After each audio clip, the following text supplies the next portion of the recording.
stopped paying for my stepdaughter's $200,000 wedding when she chose her absent dad over me to walk her down the aisle. I 49 male will keep this as short as possible, but basically my stepdaughter 25F wants to marry her boyfriend 25M, which was fine and all. I had the money to pay for the wedding. What could possibly go wrong?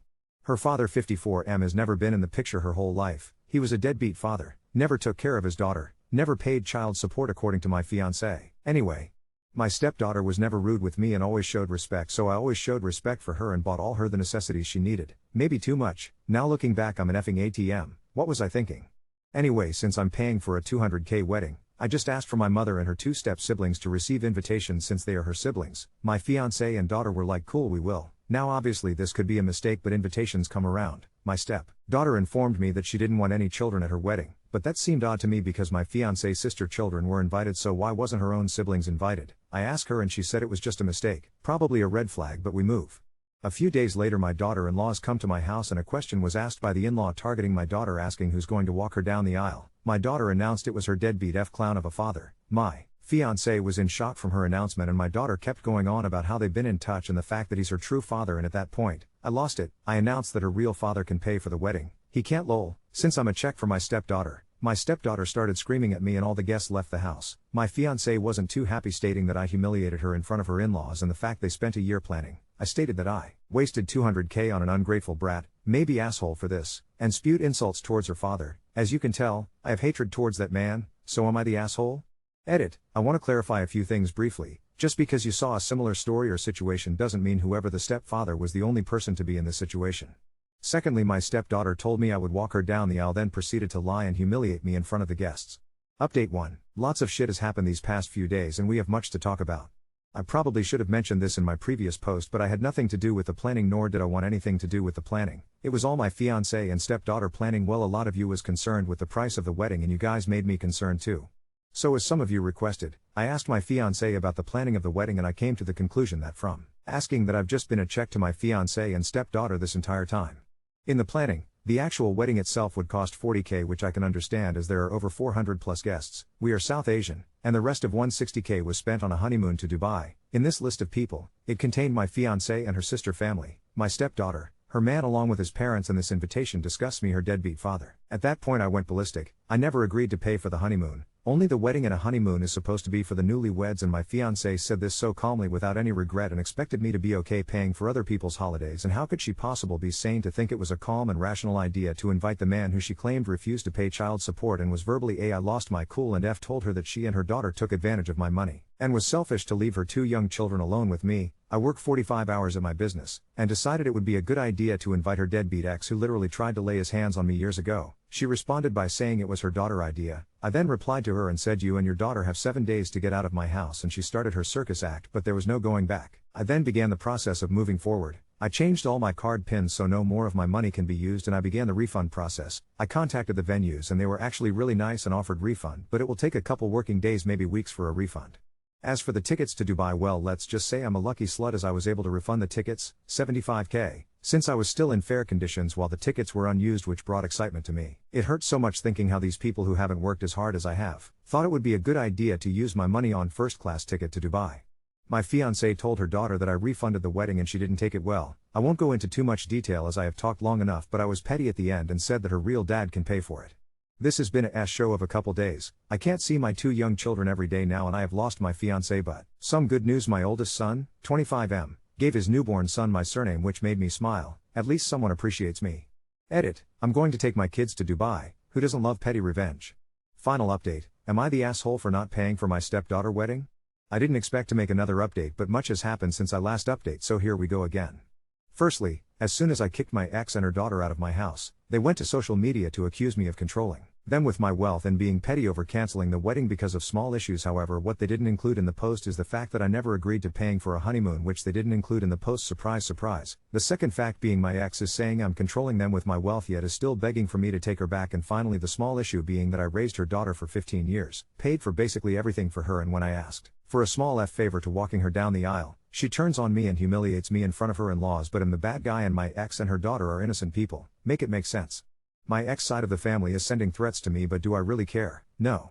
Secondly, I lost about 2k in total on refunding wedding stuff, which I believe is of course expensive, but overall a win on my side considering how I initially predicted I would lose 15-20k, but I thank my ex and her daughter for not spending 200k on a wedding but on a wedding and plane tickets to Dubai. They saved me lots of money. Thirdly, my stepdaughter somehow found this post through TikTok and she is ordering me to take it down, and to be honest I can't deny my thoughts, but I truly believe my ex and her daughter are narcissistic, as they truly believe their opinion only matter and that I don't deserve free will and should conform to them at all costs, but I won't. She is truly a hypocrite for suggesting that I should take down my post when she has a fake Facebook post blurting false facts. Maybe I'm the cause for these people being entitled. Fourthly, my kids are staying with me and they want to stay with me long term.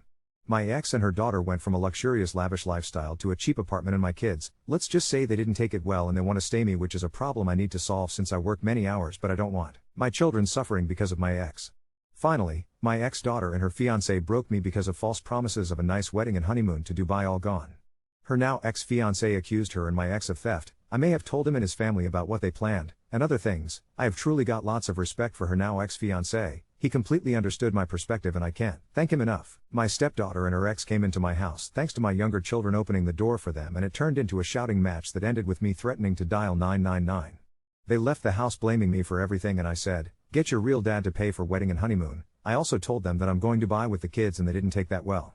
I wish I could cut my ex off, but unfortunately she is the mother of my 2 children. My ex and her daughter tried booking a holiday to Dubai behind my back with my hard-earned money, so I kicked them both out of my house and took my children to Dubai.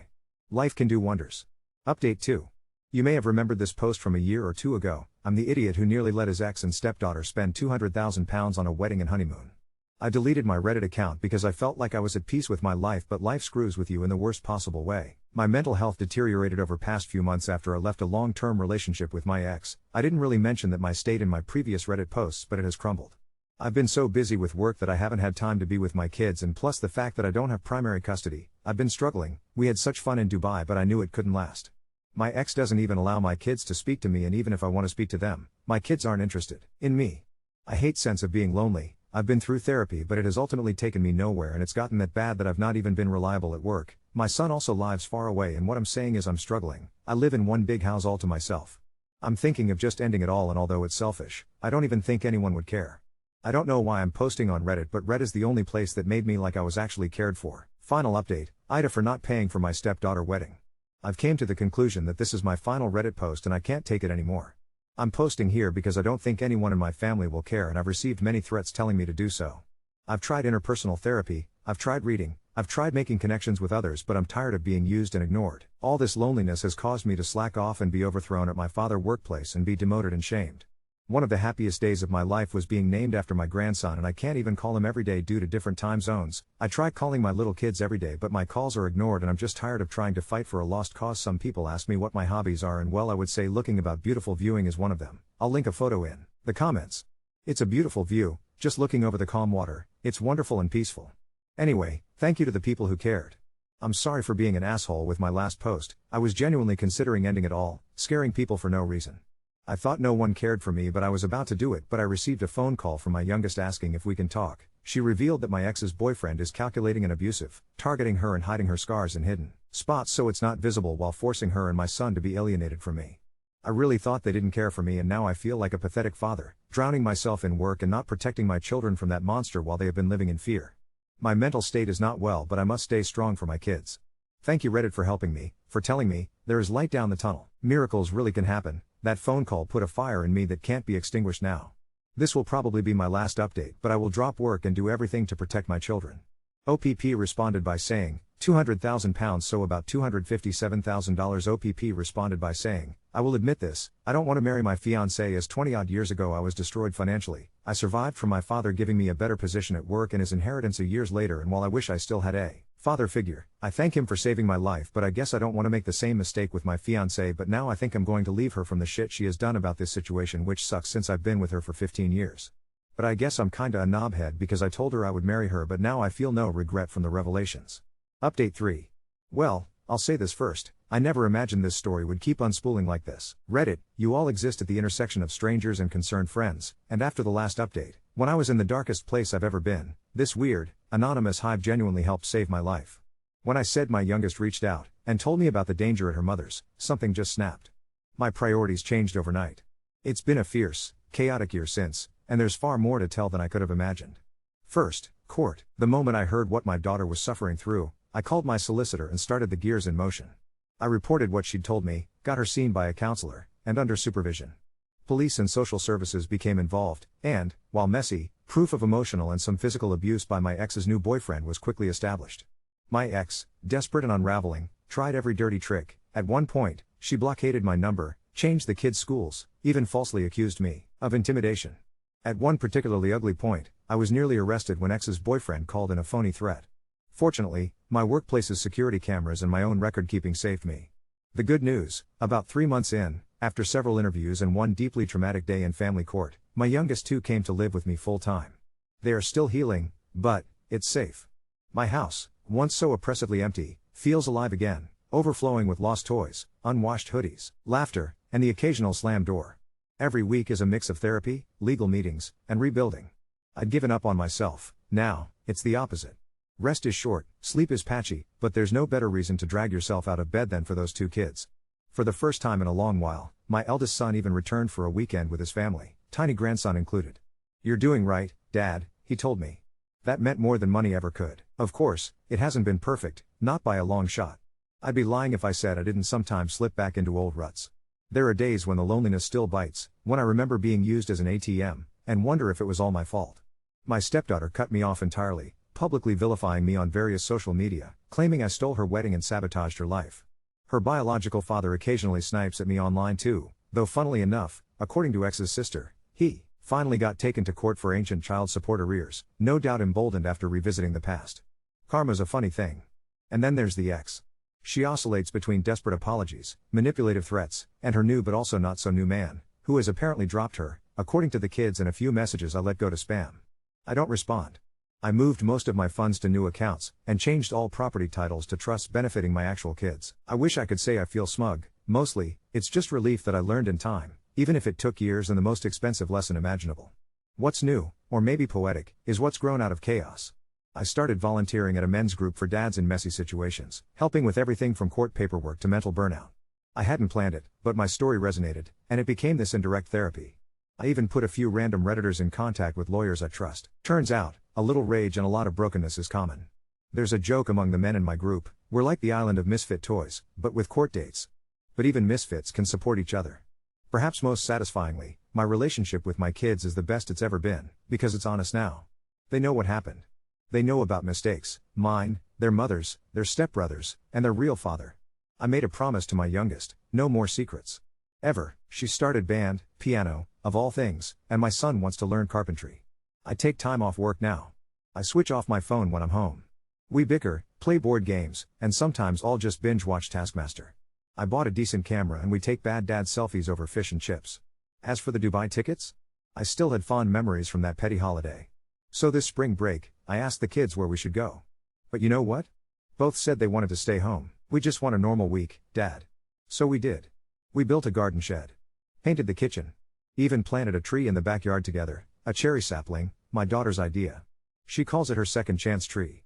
If it survives our bumbling attempts, it might outlive all the drama. If you're reading this because your life is in pieces, please hear me: nobody's beyond picking it back up. Not with money, or anger, or grand gestures. But with showing up, day after day, and fixing the holes. I will always regret the years I gave to people who took me for granted, but I'll never regret rescuing my kids, or fighting to rebuild us here. This is the longest final update of my life, but it's my last on this saga. I never got to walk a daughter down the aisle. But I get to walk with my kids now, every single day. For that, I will always be grateful. Update 4. I didn't expect to write another update, honestly. I thought the last one was the final word: messy redemption, healing, and a second chance tree planted out back. Turns out, when you think life should be tidying up, it's usually just getting ready to throw another pie at your head. But this time, by some act of cosmic mercy or Reddit karma, it's not quite the punchline you'd expect. First, my ex-fiancé. Within 3 months of my last update, my ex managed to unleash the weirdest, most convoluted olive branch I've ever seen. After her boyfriend ditched her, karma doing its steady, petty rounds, she messaged me an apology art piece on Instagram. I kid you not, it was a collage of us at a restaurant in 2010, her stepdaughter in her graduation robes, those glitter text motivational memes, and, randomly, a photo of Dwayne "The Rock" Johnson looking judgmental. She said she missed our family unit. I'm about as susceptible now as a used teabag. But she's not out to destroy me anymore, just Haunting from afar, she's moved 2 towns over, the custody battle is permanently in mediation, the court said never again, and, here's a twist, she actually started a YouTube channel on healing after narcissistic relationships. I won't out her handle, but if you stumble across someone giving relationship advice in front of a giant print of The Rock, you'll know. Second, my stepdaughter's wild pivot. This is what shocked me, my stepdaughter, who hasn't spoken to me since the wedding apocalypse and whose last words were, "You ruined my life," recently got in touch. Out of the blue, she messaged my daughter on WhatsApp to apologize, and, here's the kicker, to ask if I'd be willing to provide a reference for a humanitarian grad program she's applying to. Apparently, the fallout from the wedding, the end of her relationship, her ex-fiancé moved out, took the cat, and is now engaged to a dentist, and the public family drama sent her spiraling, momentarily into influencer grifting, but then, somehow, into charity work. She signed up with a disaster relief group that sent her to help clean up after landslides overseas, and, according to my daughter, the experience changed her. She's no longer obsessed with luxury weddings. She still seems allergic to the truth most days, but at least she's aiming it at herself. Honestly? I wrote a reference. Didn't pretend we'd always got along, but I talked about her resilience, it's true, if not always used for good, and leadership. She sent a thank you email with a photo of her planting a tree. Maybe it runs in the family after all. Third, the side hustle that saved me. Therapy worked, but you know what's better? Baking. No one's more surprised than me, but after years of those banned for men nights, where we mostly vented and occasionally fixed a shed, one of the guys brought sourdough. My kids dared me to try making some myself. We had flour all over the kitchen, we set off the smoke alarm, but my daughter beamed at me like I just won the lottery with a slightly burnt loaf. Now every Saturday, we bake for the local food bank. My eldest even calls for recipes. Who knew, right? Fourth, legal whiplash. Yes, court drama is still not over. Do these stories ever let you off the hook? The ex's ex-boyfriend actually sued her for property damage after a blowout, and her side tried to drag me in. I kept good records, stayed utterly boring, and my lawyer said my new catchphrase is basically, "Not my circus, not my monkeys." It worked. The judge literally told all parties to grow up. But my kids? They're getting steadier. My youngest hasn't had a panic attack at school in 6 months.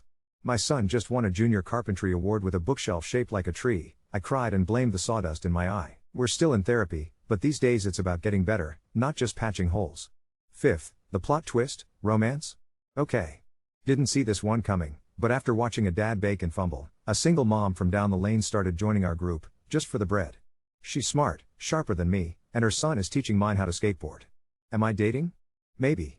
It's old person dating, aka coffee, garden tools, and shared child maintenance rants. No wedding bells, no Dubai, just small, weirdly wonderful beginnings.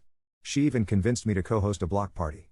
Imagine, me, once the ATM, passing out scones and not a single luxury car in sight. Lastly, that second chance tree. It's still standing. We screwed up the pruning last winter, but the cherry blossoms came in. On the first day they bloomed, my daughter tied a ribbon around the trunk and said, "This is for not giving up." It felt cheesy as hell, and it felt like a genuine miracle anyway. So, here's my real last word, Reddit: the people you lose, maybe weren't really yours to lose. The family you get to build, especially if you're patient through all the insane wedding nonsense, is the real prize. Not once did I expect I'd end up here, finding meaning in burned bread and a home full of noise. Would I walk a daughter down the aisle if given a second chance? I don't know, but I've learned that the real ceremony is showing up, day after day, to the messy, low-budget ordinary miracles. I may never pay for another wedding, but I'll damn well be at every parent-teacher night, baking sale, skate park event, and whatever else my kids dream up. And that, in all the madness, is more than enough. I honestly thought that last update had put this whole saga to bed. Redemption, therapy, second chance trees, a kitchen caked in sourdough, and the slow, but real, reconstruction of a battered little family. But, as ever, life had an extra course waiting, served cold and spicier than anyone could have guessed. If you're here for wild drama, a bit of petty satisfaction, and at least one scene even I found hard to believe, you're in the right place. Remember my ex's YouTube channel on healing after narcissists? Well, after maybe 10 melodramatic videos, including one called "The Day My Fairytale Wedding Turned to Ashes," she went viral. For all the wrong reasons. Turns out, her narcissistic abuse story didn't quite add up for people who had followed her Facebook for years. Someone even found an old post from when she and her new boyfriend were planning the ill-fated Dubai trip. The video comment section became an all-out battleground. Instead of getting sponsors, she got a full breakdown live stream, tears, regret, and, bizarrely, a makeup tutorial in the middle. She called me after it all imploded, distraught and asking for a private truce so Reddit will leave me alone.